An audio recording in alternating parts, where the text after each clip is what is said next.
Good morning students. इससे पहले वाली दो वीडियोस में लाइट चैप्टर में आप रिफ्लेक्शन ऑफ लाइट के बारे में और नेक्स्ट वीडियो में आप मिरर के बारे में पढ़ चुके हैं। आज हम इन मिरर से रिलेटेड क्या क्या इम्पोर्टेंट टर्म्स हमें समझनी है और इसमें एक्चुअली में आपके जो है इमेज बनती कैसे है, क्योंकि हम मिरर में हम अपनी इमेज देखते हैं तो वो इमेज बनती कैसे है, उस सब के लिए हमें किस किस टर्म्स की ज़रूरत होगी उनके बारे में डिटेल्स में पढ़ेंगे।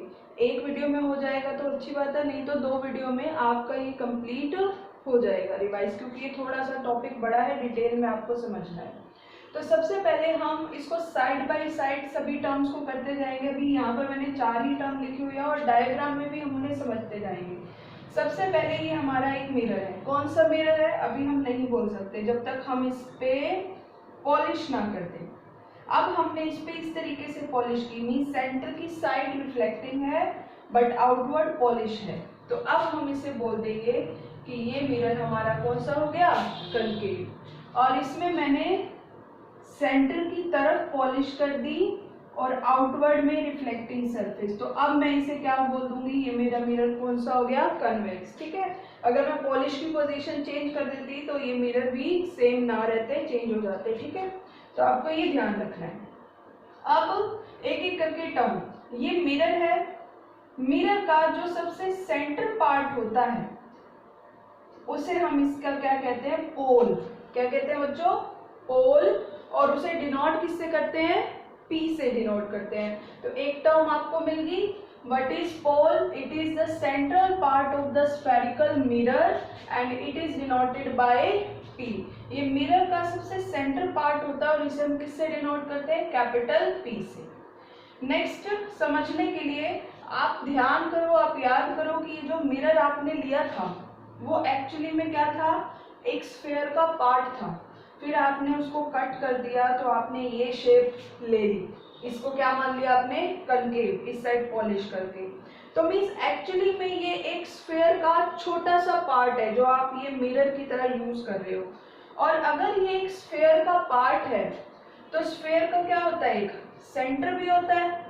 तो यानी यहाँ पर एक पॉइंट आएगा जो कि क्या होगा, सेंटर होगा, और उसे हम क्या बोलेंगे, सेंटर ऑफ कर्वेचर। तो ये सेंटर कहाँ से आया है, क्योंकि ये जो मिरर है ये एक स्फेयर का पार्ट है, तो आपको ये बनाने की जरूरत नहीं है, लेकिन इससे याद रहेगा कि ये स्फेयर है तो इसका एक सेंटर होगा, तो ये इसके पॉइंट भी आएगा एक, जिसे हम क्या बोलेंगे, centre of curvature. What is centre of curvature, it is the centre of A sphere of which given mirror is a part। ये उस स्फेयर का सेंटर है जिसके कुछ पार्ट से आपने क्या बनाया है, मिरर बनाया है। वैसे ही यहाँ भी करते जाते हैं। ये कन्वेक्स मिरर है तो कन्वेक्स मिरर का बिल्कुल सेंटर पार्ट ये भी क्या होगा, पोल ही होगा। लेकिन इसका सेंटर कहाँ बनेगा बच्चों, देखो, क्योंकि आपने जब इसको कट किया तो आपने इसको इस तरीके से कट किया, ये शेप आपने ली, तो इसका स्फेयर किस साइड बनेगा।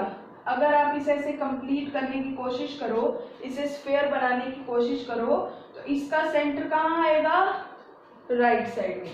इसका सेंटर कहाँ आया है, लेफ्ट साइड में। तो रूल के अकॉर्डिंग चलना है, स्फेयर जैसा बनने चाहिए। अब आप स्फेयर ऐसे नहीं बना सकते। स्फेयर बनाने के लिए अगर ये एक स्फेयर का पार्ट लगना चाहिए तो आपको इसी डायरेक्शन में एक स्फेयर बनाना पड़ेगा, तो सेंटर आपका यहाँ आएगा, और इस केस में सेंटर यहाँ आएगा।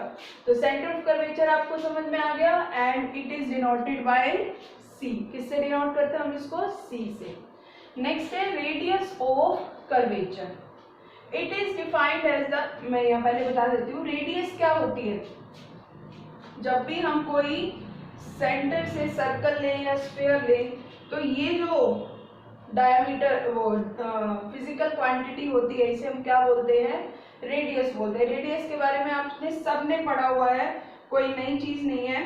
तो वैसा ही ये भी तो एक क्या है, स्फेयर है, ये एक एंड है, सरफेस है स्फेयर की, ये सेंटर है। तो इन दोनों के बीच का जो डिस्टेंस होना चाहिए वो क्या होना चाहिए, रेडियस ही तो होना चाहिए। तो इसे हम क्या बोल देते हैं, radius of curvature. It is defined as the distance between the centre of curvature and the pole. क्या होता है रेडियस ऑफ कर्वेचर, ये डिस्टेंस होता है किसके बीच में, में, पोल और सेंटर के बीच में। तो कोई नई बात नहीं है, स्फीयर की रेडियस है, नाम चेंज कर दिया, रेडियस ऑफ कर्वेचर।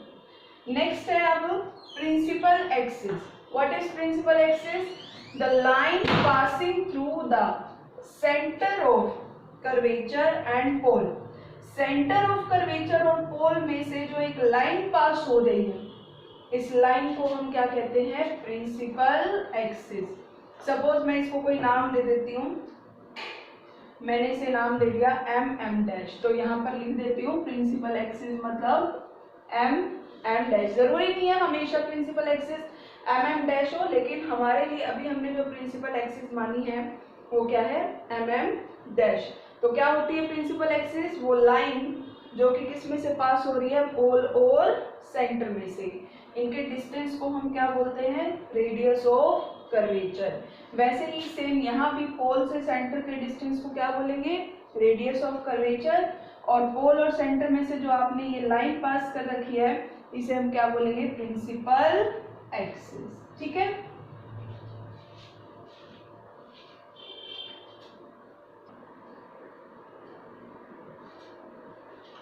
हम 4 इंपॉर्टेंट टर्म्स के बारे में पढ़ चुके हैं। अब नेक्स्ट 4 मैंने बोर्ड पे राइट किया, अब हम इन्हें भी एक एक करके डिटेल में स्टडी करेंगे। तो अभी तक हमने क्या पढ़ा? पोल। पोल क्या होता है? मिरर का बिल्कुल सेंटर पार्ट। फिर हमने पढ़ा कि ये जो मिरर है ये हमने कहीं ना कहीं एक स्फीयर से कट किया हुआ है। ये मिरर एक स्फीयर का पार्ट है, तो फिर इसका एक सेंटर भी होगा। अगर सेंटर है तो फिर एक रेडियस भी होगी। पोल से सेंटर का डिस्टेंस हमने मान लिया रेडियस ऑफ कर्वेचर। और पोल और सेंटर के बीच में जो एक्सिस पास हो रही है उसका नाम हमने क्या रख दिया? Principal axis. सेम इस केस के लिए भी। ठीक है, बस डायरेक्शन चेंज हो रही है, आप देखते जाओ, बाकी और कुछ चेंज नहीं हो रहा है। नेक्स्ट अब हम करेंगे अपर्चर। What is aperture? ये जो मिरर है, ये जो इसका सर्कुलर डायामीटर है, या इसको आप नॉर्मल लैंग्वेज में बोलो जो इसकी लेंथ बनेगी, उसे हम इसका क्या कहते हैं? अपर्चर। सपोज मैंने इसे एक्स वाई से डिनोट कर दिया, तो अगर मैं पूछूं इसका अपर्चर क्या है? X Y. तो what is aperture? The length of a mirror is called its aperture. और यहाँ पर हमने क्या ली हुई है? Length x Y. नेक्स्ट हमें करना है फोकस। इसको आपको थोड़े ध्यान से समझना है। फोकस क्या होता है? अब इसके लिए हम ये एक बार डॉटेड रेज हटा देते हैं और प्रिंसिपल एक्सिस थोड़ी और बड़ी कर देते हैं। हम यहाँ ले आए प्रिंसिपल एक्सिस। अब कह रहा है कि कोई भी अगर रेस, इंसिडेंट रेस जो कि प्रिंसिपल एक्सिस के पैरेलल आ रही है, ये आपकी प्रिंसिपल एक्सिस है जो पोल और सेंटर में से पास हो रही है, और आपने 2 रेस लगाई जो कि इसके पैरेलल आ रही है। ठीक है, एक ऊपर की तरफ से पैरेलल ले आए और एक हम नीचे की तरफ से पैरेलल ले आए। तो वो कह रहे हैं कि जहां पर, जिस पॉइंट पर ये दोनों रिफ्लेक्टेड रेज मीट करेंगी, वो भी कहां पर? प्रिंसिपल एक्सिस पे, उसे हम इसका क्या बोलेंगे? फोकस बोलेंगे। क्या बोलेंगे? फोकस। एक बार इसे समझो, ये तो आपकी इंसिडेंट रे है दोनों। पहले तो ये देखो ये रिफ्लेक्ट कहाँ होंगी, और जहां भी ये रिफ्लेक्ट होंगी, अगर ये प्रिंसिपल एक्सिस पे मिल रही है तो अच्छी बात है, और अगर नहीं मिल रही है तो हमें मिलानी पड़ेगी। तो जिस पॉइंट पर भी ये मिलेगी प्रिंसिपल एक्सिस पे, वहीं पर हमारा क्या होगा? फोकस होगा। एक बार अभी हम फालतू चीजें हटा देते हैं, अभी फोकस पे ध्यान देते हैं, फोकस पे फोकस करते हैं। ठीक है, ये इंसिडेंट रे है। अब इसके लिए मैं आपको एक रूल बताने जा रही हूँ, नया रूल, वो याद रखना है आपको। पहले तो रिफ्लेक्शन वाले रूल याद होने चाहिए। रिफ्लेक्शन वाले रूल लगेंगे इसमें, उनमें तो कोई चेंज नहीं आएगा। रिफ्लेक्शन वाले रूल क्या थे कि अगर ये आपकी एक सरफेस है तो ये इस पर नॉर्मल है, एक इंसिडेंट रे आएगी, जितने एंगल पर आएगी उतने ही एंगल पर जाएगी। ठीक है, तो यहाँ पर आपको इंसिडेंट रे मिल गई, अगर आपको नॉर्मल भी मिल जाए तो आप रिफ्लेक्टेड रे बता सकते हो, क्योंकि आपको इंसिडेंट रे और नॉर्मल के बीच का एंगल पता चल जाएगा, और अगर इनका एंगल पता चल जाएगा तो आपको पता चल जाएगा जितने एंगल पर आ रही है उतने ही एंगल पर फिर वो जाएगी भी। तो ये इंसिडेंट रे है। अब नॉर्मल के लिए आपको ये रूल मैं जो बता रही हूँ ध्यान रखना है, हमेशा सेंटर से क्या पास होता है? नॉर्मल। सेंटर से हमेशा क्या पास होता है? ये आपको याद रखना है, नॉर्मल पास होता है। तो ज्यादा बड़ा नहीं बनाएंगे, इतना ही हमने नॉर्मल बना दिया। ठीक है, क्यों पास होता है? क्योंकि ये जो स्फीयर है और ये इसका सेंटर है, स्फीयर कैसा होता है? 3 डायमेंशन। तो अगर आप सेंटर से कोई भी एक लाइन खींचोगे तो वो हमेशा सरफेस से अगर बाहर जब निकलेगी तो वो परपेंडिकुलर ही निकलेगी, यानी कितने का एंगल बनाती हुई निकलेगी? 90 डिग्री एंगल ही बनाती हुई निकलेगी। तो आपको ध्यान रखना है हमेशा नॉर्मल जो है वो सेंटर से पास होगा। इंसिडेंट रे आपको मिली हुई थी, नॉर्मल आपने देख लिया, रूल से समझ में आ गया आपको। अब इंसिडेंट रे और नॉर्मल के बीच में जो एंगल बना है, इतने ही एंगल पर अब ये क्या होगी? रिफ्लेक्ट होगी। तो ये रे अब इतने ही एंगल पर रिफ्लेक्ट होगी। अब देखो ये इस साइड नहीं जाएगी, रिफ्लेक्शन का रूल क्या है? बाउंस बैक करेगी, इसी डायरेक्शन में वापस आएगी। तो इतने ही एंगल पर अब वो इसी पॉइंट से क्या हो गई? वापस आ गई। समझ रहे हो इस बात को?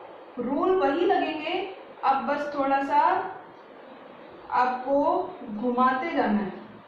अगर आपका अभी सिर्फ स्ट्रेट लाइन में बात नहीं करेगी, अब करेंगे। अब मिरर भी अगर ऐसा आपका कर्व हो रहा है तो आपका एंगल भी ऐसे घूमते जाएंगे।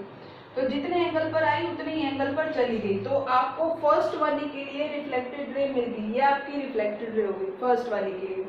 तो रिफ्लेक्टेड रे जहां मीट कर रही है वहीं पर आपका क्या बनेगा? फोकस बनेगा। इसी को हम क्या बोलेंगे? फोकस, या फिर हम सिर्फ इसे किससे डिनोट कर सकते हैं? कैपिटल एफ से भी डिनोट कर सकते हैं। समझ में आई आपको ये बात? तो कनकेव मिरर वाला हो गया हमारा केस। अब हम करते हैं कन्वेक्स मिरर। देखते हैं आपको कितना समझ में आया है। क्या बताया मैंने?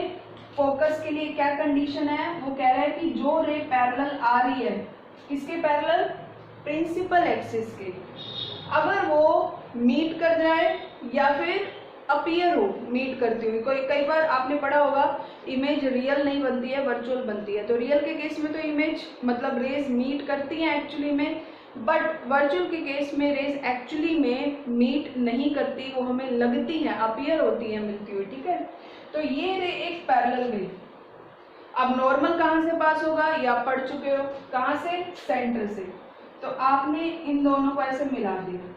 लेकिन अब हमारा एंगल, हमें इंसिडेंट रे और नॉर्मल के बीच का एंगल बनाना है। हम ये एंगल नहीं बनाएंगे क्योंकि ये तो हमने फिर मिरर क्रॉस कर दिया। और हमारा रिफ्लेक्शन की सारी कंडीशन आपको याद रखनी है कि हमें बाउंस बैक करना है, उसी मीडियम में उसी डायरेक्शन में वापस आना है, क्रॉस नहीं करना, कहीं जाना नहीं दूसरी साइड। तो हमने नॉर्मल थोड़ा इधर खींच लिया, कोई बात नहीं। ठीक है, बाहर की तरफ मैंने अभी बताया सरफेस से ये हमेशा कितने का एंगल बनाएगी? 90 डिग्री। ठीक है, अब इंसिडेंट रे ने, ये भी नॉर्मल ही है, कितने का एंगल बना दिया? आई। अब जितना इसने आई एंगल बनाया है उतने ही एंगल पर अब इसने क्या होना है? रिफ्लेक्ट भी होना है। तो अब ये अंदर नहीं जाएगी, ये कहाँ आएगी? इतने ही एंगल पर अब ये बाहर की तरफ आ जाएगी, इस साइड बाउंस बैक हो गई यहाँ से। देखो, अगर आप इसे एक सरफेस मानो तो ये वही रूल फॉलो हो रहे हैं या नहीं? बस देखो डायरेक्शन, ये आपका थोड़ा सा टेढ़ा होता जा रहा है, बिल्कुल ऐसे स्ट्रेट लाइन में नहीं बन रहा। अब आपका मिरर ऐसा हो गया, सरफेस ऐसी हो गई, तो अब ये ऐसा हो गया, इसको थोड़ा सा ऐसा टेढ़ा करके देखो। अब ये सरफेस हो गई तो ये ऐसा हो गया, लेकिन रूल वही है, जितने एंगल पर आएगी उतने ही एंगल पर जाएगी। और ये आपका नॉर्मल हमेशा कहाँ से पास होगा? सेंटर से। तो ये हो गई आपकी रिफ्लेक्टेड रे। अब ये रिफ्लेक्टेड रे प्रिंसिपल एक्सिस पे तो आई नहीं, तो हमें इसे लाना पड़ेगा। तो हम इसको अगर पीछे की तरफ खींचेंगे तो ये हमें जिस पॉइंट पर प्रिंसिपल एक्सिस पे मिलती हुई दिखेगी उसे हम क्या बोल देंगे कि ये हमारा क्या हो गया? फोकस। बहुत ही इंपॉर्टेंट पॉइंट है और थोड़ा सा आपको ध्यान रखना है इसमें।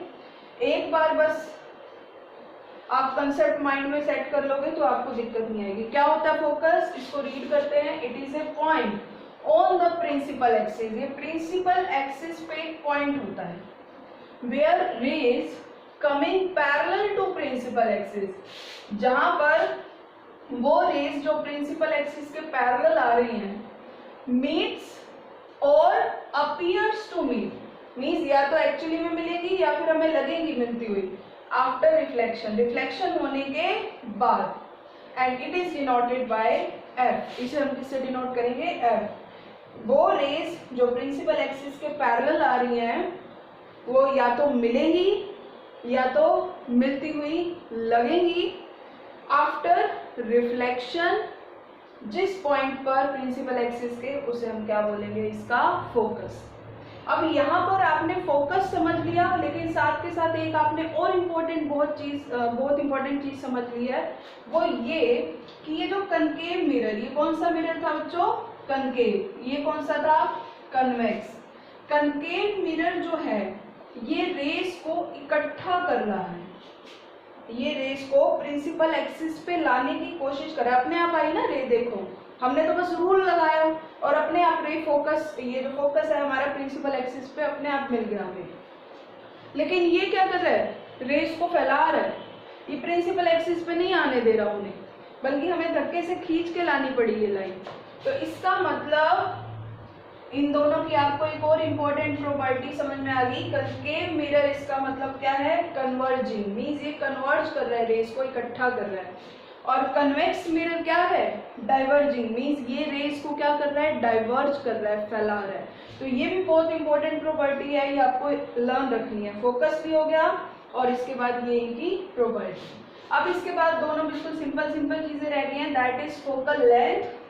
व्हाट इज फोकल लेंथ, नाम से समझो, फोकस, फोकल।